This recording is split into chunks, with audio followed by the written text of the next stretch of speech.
Why play is the best way to teach preschool, a short guide to making the best of the time you spend with your kids for teachers and parents.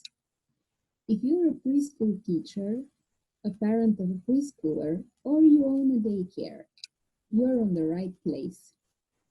I made a short video series about why play is the best way to teach preschool, and it includes ideas and resources that will help you and your kids have fun and learn in the same time. Play is the beginning of knowledge. George Dorsey. Don't you just love this quote? As an early educator, you are aware how much truth is compiled in these words, but you are also aware that nowadays play has been replaced by academic learning in school, and this is not working in favor of our children. For those of you who don't know me, hi, my name is Janica, and I'm the founder of Printable Preschool, and I help people prepare their preschoolers for kindergarten with fun ideas for crafts, activities, and printables. Today, we have found ourselves in a unique position. We're experiencing a global pandemic, and we're in a situation very unusual for all of us. We have to stay at home. Two-thirds of the world are in self-isolation. A lot of businesses are closed, a lot of schools are closed, a lot of people are losing their jobs. Those who are not laid off have to work from home. And if this doesn't scare and stress us enough, now teachers have to teach online and parents have to homeschool their kids. And both teachers and parents are overwhelmed. This is where I was too. So I decided to remind myself, just like I'm going to remind you, that with a few videos that it could be easier and even fun for everyone if we just remember that play is what all our kids between the ages of 3 and 6 actually need. I want to tell you the story how it all started and what inspired me to talk to you today, why I want to help both teachers and parents understand that the magic is in simplicity. A friend of mine called me not long ago to talk. She has a 4-year-old girl and they suspect she might be on the spectrum. My friend's voice was trembling and I could definitely say that she was crying earlier.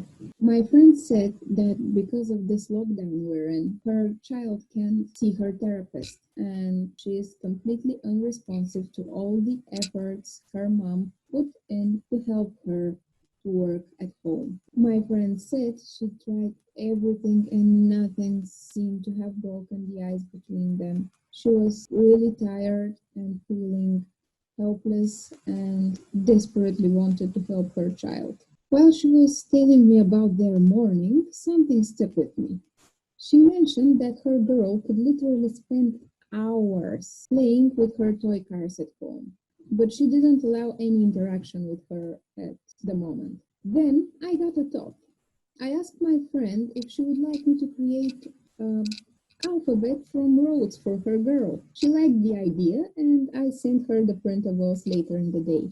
My friend was not sure where to start, so she left the letters C, A, and T lying next to her daughter's cars. The next call I got from my friend was about 2 weeks later and sounded completely different. She was screaming in happiness, guys. Her girl just recognized the letters C, A, and T on their Pete the Cat book. My friend explained that she was showing and reading the letters to her girl every time her daughter allowed her to. When the girl pointed to the letters in the book and named them one after the other, she was shocked at first and then burst into tears of joy. By the end of her story, I was in tears too. So, for my friend, the best way to connect with her girl was with play, and she managed to teach her through play without pushing her, without making her feel schooled. There are many parents feeling just like my friend. They feel helpless and frustrated because they don't know how to help their kids. And there's also a lot of teachers that still can't figure out a way to help parents with their kids from a distance. So, here are three simple things you can encourage every parent to do while they have to work with their kids at home. Number one, keep it simple. It doesn't have to be all scheduled, planned, and prepared. Kids learn all the time while they're playing. Number two, stick to what they like. This is not a hard one. It's easier to keep their attention when they're doing things they like or play with toys that they love. Everything can become a lesson, and you know it very well. Number three, if nothing else works, just read a book, sing a song, or dance. Just be silly. Your child will not be behind in September, believe me. And here's the surprise. The same things work 100% for teachers too. Let me rephrase this for you. Number one, keep it simple. For example, if you do online circle time, do it quickly without putting too much pressure on you. Kids are hard to control in person. What to speak through a blue screen? Number two, stick to what they already like. You know your class. They might be into painting, they might be into Play-Doh, they might be into songs. Use what you already know about them. And don't beat yourself up if things don't go as planned. No one is capable of planning their time 100% with working with preschoolers. And you know this very well, and especially in today's situation. Number three, if nothing else works, read a book, sing a song, dance, and just be silly. Your child will not be behind in September. Now, I made this graphic based on the book Preschool, Play and Learn by Penny Warner. It visualizes the areas of development in preschool. The child experiences changes in their physical growth, cognitive growth, language skills, psychological growth, emotional expression, and social skills. And each of these areas include different things in them. Number one, the physical growth includes gross motor skills, fine motor skills, and coordination and balance, which basically means that our little humans are developing a more flexible body and they can play more advanced games, and also their fingers slim down and lengthen.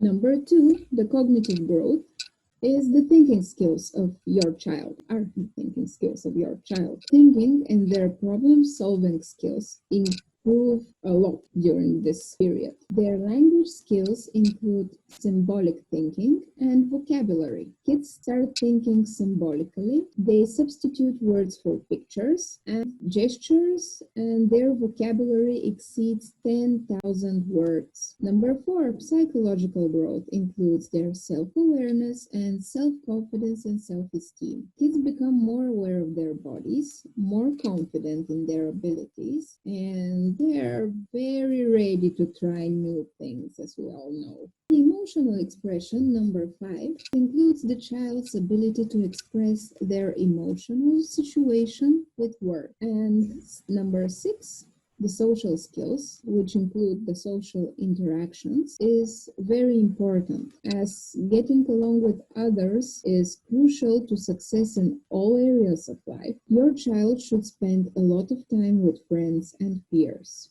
These are all the areas that preschool teachers have to find ways to work with preschoolers from a distance. I know what you think. Yanica, how exactly do you think this is possible?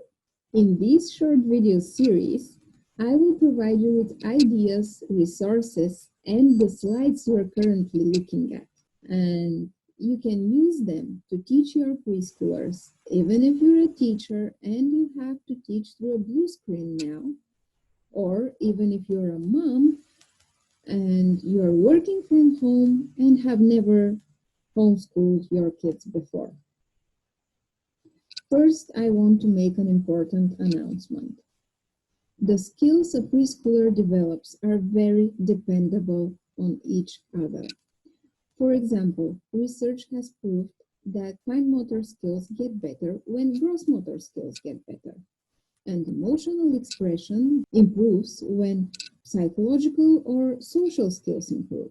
And also, there is no universal recipe because every child, just like every adult, learns in different ways. But I will talk about the different learning types in some of the next videos of the series. Before I start with the ideas, I just want to share quickly 3 secrets I've learned about play. Because if you're like me, you felt overwhelmed quite a few times during this stay-at-home period. And I promise you, if implemented correctly, play could be the best way to spend the time with your kids at home, even or teach them even through the blue screen while you're all having fun. So, secret number 1. If it feels hard, you're not doing it right. Play is about having fun, right? So if you're not having fun, just continue to something else. Jump to another activity. There are no right and wrong ways of playing. Hear me out. If you have prepared a sorting activity, something like letter recognition or number recognition, and the kids start making patterns or just stacking the blocks or the pieces around, don't interrupt their play. Their brains know very well what they need to do at the moment. We're there just to help them learn. If you feel like it, always join children in play. Research has proven that play is beneficial for the brains of adults as much as it's beneficial for the brains of children. Play lowers the stress hormones, it helps with concentration and focus, and it strengthens the bond you have with your children. So don't miss any chance you have to jump in the fun too. Here are just some of the ideas I have prepared for you. The first part, I think 6 ideas, focus on what we have the most struggle at the moment for our kids at home, and this is making them move. I will not go in detail with through all the ideas you are currently seeing. They are very fun, very easy to make, and you will also get a link for the slides, so you can go through all the activities by yourself too. And there are links you can follow. They're great, all great sources. And the last 3 activities I want to present to you are activities that focus on the fine motor skills. They are for strengthening the finger muscles. That was fun, wasn't it? And there's more coming in the next videos too. Are you already excited about what's coming next? I know I am. And I'm going to also stick to the formula I have already given to you in the beginning of the video. I'm going to keep it simple because I'm a firm believer that everything we understand becomes easy to put in practice. That's why in the next video, I'm going to go through the different types of play and how to make the best of them for our kids. But I'm going to prepare more ideas for you on how to have fun with your kids and prepare them for kindergarten in your classroom or in home setting. There are also going to be more valuable resources coming your way. So make sure you fill your email address right and check your mailbox in the following days. I believe you are going to be in for a treat. So what's next? We're living in hard times, both teachers and parents. I know it from my personal experience in the last few weeks. It's hard to work 100% online. It requires a lot of effort and it requires for you to learn new technology and think of new approaches and finding new ways to work through everything you have to work through. It's the same for teachers and for parents. But here's the deal. I believe the best thing we can do for our kids is for teachers and parents to partner up and find the best working solutions. We will all remember 2020 as a tough year. There is no doubt in that. But I am also sure that it's up to us to make our kids remember this time as the best time spent at home in their whole lives. We can do this. And if we do it the right way, our children will thank us after because the corona craziness is going to be over soon. And we have to make sure that we did the best we could to make the world a better place tomorrow, even from a distance or even from a blue screen. That was fun, right? Did you like the video? And I will be happy if you have any questions for me. I would love to see them in the comments. Let me know if I can help you with something else. I can't wait to hear from you. Talk to you soon, guys.